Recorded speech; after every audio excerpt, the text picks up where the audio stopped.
Hindi ako mapapagod na sabihin ito.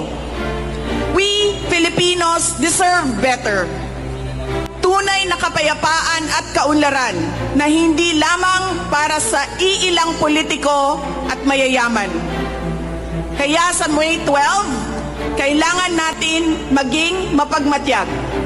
May mga ulat at bulong-bulungan na may mga kumikilos na sa iba't ibang parte ng ating bansa. Mga babala na maaaring nagsisimula na ang malawakang dayaan sa halalan ng alyansa.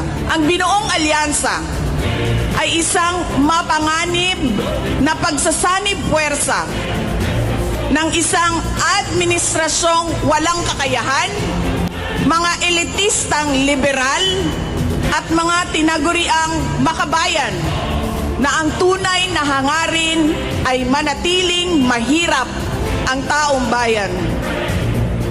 Isang alyansa na handang ibalik tayo sa kadiliman ng narco-politics, sa bangungot ng Typhoon Yolanda, kung saan ang mga Pilipino ay iniwan sa ulan, sa gutom at sa kawalang malasakit.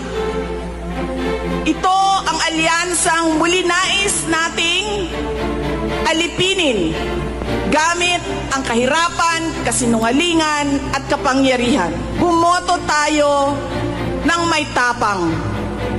Let us show the world that no amount of vote buying or cheating can suppress the fury burning in our hearts. Time and again, you have heard me say, God save the Philippines. Ngayong Lunes, bumoto tayo ng diretso. And let us all save the Philippines. Ako si Inday Sara Duterte, isang botante. Syukran.